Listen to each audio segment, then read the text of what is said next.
तो हेलो दोस्तों, आज हम लोग पहुंच गए हैं श्री श्री राधा कृष्ण जी के बड़े मंदिर में।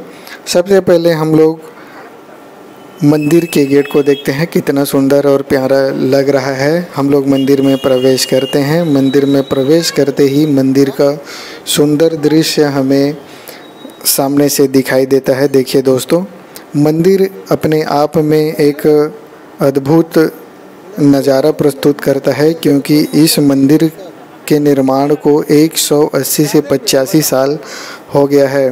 मंदिर का निर्माण उजियार सिंह के द्वारा कराया गया था। यह मंदिर एक तालाब के किनारे में बनाया गया है और उस तालाब को उजियार सागर के नाम से भी जाना जाता है।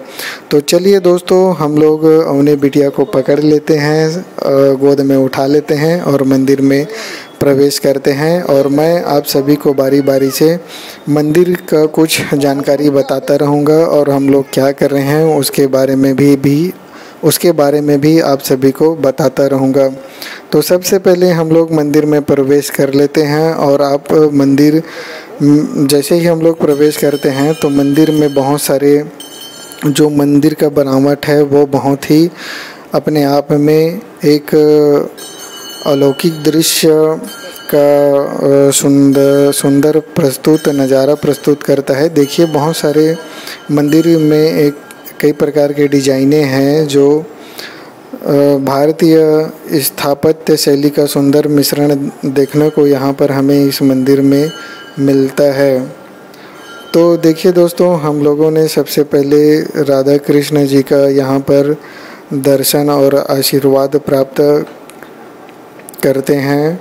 आशीर्वाद प्राप्त करने के बाद मैं अवनी बिटिया को उसकी अम्मा को दे देता हूँ, राजकुमारी को दे देता हूँ। यहाँ पर हम लोग उसके बाद बारी बारी से यहाँ पर महादेव जी का भी दर्शन कर लेते हैं। उसके बाद माता रानी का यहाँ पर मूर्ति भी स्थापित किया गया है, क्योंकि अभी दशहरा चल रहा है, नवरात्रि चल रहा है, तो उसके उपलक्ष्य में यहाँ पर माता रानी का भी मूर्ति स्थापित किया गया है। मूर्ति के चारों तरफ बहुत सारे राधा कृष्ण जी का छोटे छोटे मूर्तियाँ भी स्थापित हैं, जिसमें राधा कृष्ण जी का लीलाओं से भरा हुआ है। उनके लीलाएं उस मूर्तियों में समाया हुआ है, जिसे हम लोग जिसको देखकर भक्तजन बहुत ही प्रभावित होते हैं।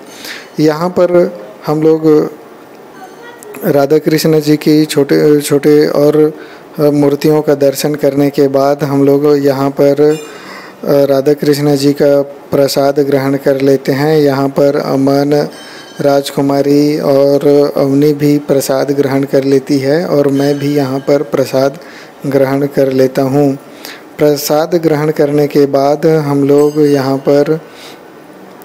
यहाँ और मैं आपको एक बार राधा कृष्ण जी का दर्शन अच्छे से करा देता हूँ, जिसमें आप लोग देखेंगे कि कितना उनका मूर्ति है वो कितना भव्य रूप से हमें यहाँ पर विराजमान दिखाई देता है। यहाँ पर एक और छोटा सा कमरा दिखाई देता है, जहाँ पर भक्तजन बैठकर ही राधा कृष्ण जी का दर्शन कर सकते हैं। बोलिए राधा कृष्ण जी की जय। यहाँ पर देखिए कितना आध्यात्मिक और अलौकिक रूप हमें राधा कृष्ण जी का दर्शन प्राप्त होता है। और यहाँ पर हम लोग राधा कृष्ण जी का दर्शन प्राप्त कर अपने आप को गौरवान्वित और प्रसन्नता से भर जाते हैं। और हम लोग दर्शन करने के बाद राधा कृष्ण करके जाप करते करते मंदिर से बाहर निकल जाते हैं। और हम लोग प्रसन्नता से भरे हुए हैं, क्योंकि आज हम लोगों ने राधा कृष्ण बड़े मंदिर का दर्शन किया है और बहुत ही अच्छा लग रहा है। जैसे ही हम लोग मंदिर के बाहर आते हैं तो उसके राइट साइड में हमें ये तालाब नज़र आता है, जिसके बाजू में आप देख सकते हैं छोटे छोटे गुंबद भी, 2 गुंबद बने हैं। उनके गुंबद के नीचे में कमरे भी बने हुए हैं। उस कमरे के नीचे में सबसे पहले क्या करते थे कि यहाँ पर जो साधु संत हुआ करते थे वे कठिन तपस्या उस भूमिगत मंदिर में बैठ के किया करते थे। हम लोग यहाँ पर बैठकर प्रसाद भी ग्रहण कर लेते हैं। मैं आप सभी को दिखाता हूं दोस्तों, मंदिर के किनारे में बसा तालाब आपको किस तरह से दिखाई देता है।